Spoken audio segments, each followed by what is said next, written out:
बहुत बहुत स्वागत है। बहुत गंभीर मुद्दे चर्चा आज यहाँ हो रही है। हमारे जिला अध्यक्ष जी, नगर अध्यक्ष जी, प्रवक्ता सज्जू शर्मा जी और श्री बहादुर वर्मा जी बैठे हैं।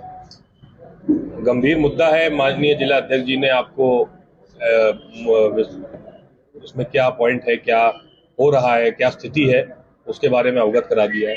मैं सिर्फ ये कहना चाहूँगा कि माननीय राहुल गांधी जी, जब से ये स्कीम आई है बॉन्ड्स की, तब से माननीय राहुल गांधी जी कह रहे हैं कि ये भारतीय जनता पार्टी का घपला करने का, कानूनी रूप से घपला करने का एक नया जरिया है। तब से वो चिल्ला रहे हैं इस बात को। अगर आप पुराने वीडियो उठा के देख लें तो भी आपको स्पष्ट दिखेगा कि किस प्रकार से राहुल गांधी जी ने हमेशा विरोध किया है इस बात का। और जिस तरह से छुपा छुपा करके इन्होंने ये कार्रवाई, ये काम हो रहे हैं, जैसे कि अभी अध्यक्ष जी बता रहे थे कि चंदा दो धंधा लो। सीधी बात है, उन्हें भारतीय जनता पार्टी ने सीधे अपने दोस्तों से कहा कि आप हमें चंदा दीजिए बॉन्ड्स के माध्यम से और हम आपको काम देंगे। काम जैसे कि अभी एक कंपनी का नाम लिया गया था, मेधा इंफ्रास्ट्रक्चर। तो मेधा इंफ्रास्ट्रक्चर को सीधे सीधे बॉन्ड हुआ, उसके कुछ महीने बाद उनको काम मिल गया। और यहाँ तक के जो किस तरह से ये काम कर रहे हैं, मतलब इस अगर चंदा दे करके हजारों करोड़ों सैकड़ों करोड़ों का अगर चंदा आदमी दे रहा है, उसको काम ले रहा है, तो वो सब स्टैंडर्ड काम करेगा वहाँ पे। ये हमें वहां भी देखने को मिला है। गुजरात में जो पुल गिरा था, मोरबी पुल, झूले पुल था, वो उसका गिरा था, कई लोगों की जानें इसमें गई थी।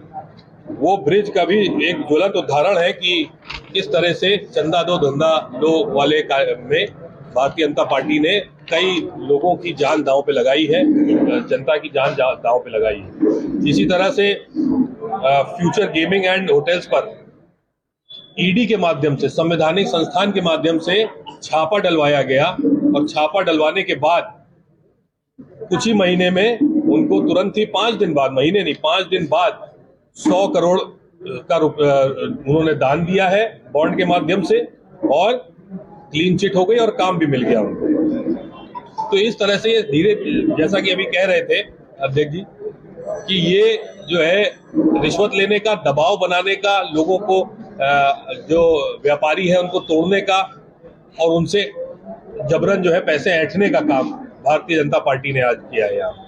और ये अगर सुप्रीम कोर्ट में ना आता तो ये चलता रहता, लेकिन माननीय उच्चतम न्यायालय ने इसमें संज्ञान में लिया और आज ये जो कार्रवाई हो रही है, तो इससे लोगों के नाम सामने निकल के आ रहे हैं। ये रिश्वत लेने का एक नया तरीका है कि कानून बना दिया, कानून के माध्यम से आप रिश्वत लीजिए और उनको धंधा दे दीजिए। तो इस तरह से कई सारे उदाहरण हमारे पास है।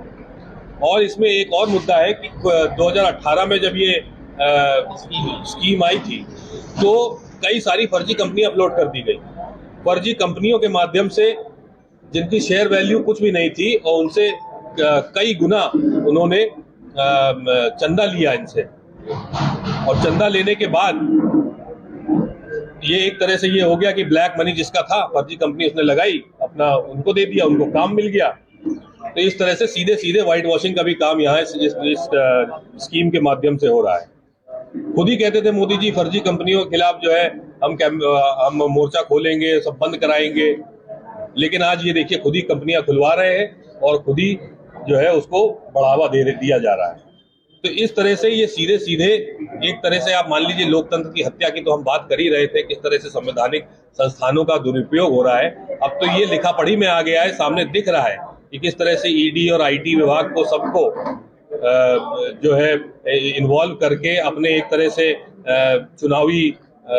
चुनावी हथियार बना करके और प्रजातंत्र की हत्या करने का काम भारतीय जनता पार्टी कर रही है। और इन्हीं के सरकारी विभागों ने ही कहा ये फर्जी कंपनी है। जैसे कि दिल्ली सरकार के जीएसटी विभाग ने स्वीकार किया है कि हब पावर जो कंपनी थी जिसने चंदा दिया है वो एकदम धोखाधड़ी है और एकदम फर्जी कंपनी। तो खुद ही के सरकारी लोग कह रहे हैं कि फर्जी कंपनियों ने स्थापित की गई, उन्होंने चंदा दिया। और ये सब जानते हैं कि जो अधिकतम चंदा है वो भारतीय जनता पार्टी को ही जाता है। पुराने आंकड़े आप उठा के देख लीजिए, उसमें भी आप देख लीजिए कि किस प्रकार से क्या है। और काम देने की स्थिति में भी भारतीय जनता पार्टी है, क्योंकि सरकार में तो ये सीधे सीधे भारतीय जनता पार्टी की नीतियों को दिखाता है कि किस प्रकार से उन्होंने भ्रष्टाचार को बढ़ावा दिया है और कानूनी रूप से बढ़ावा दिया है।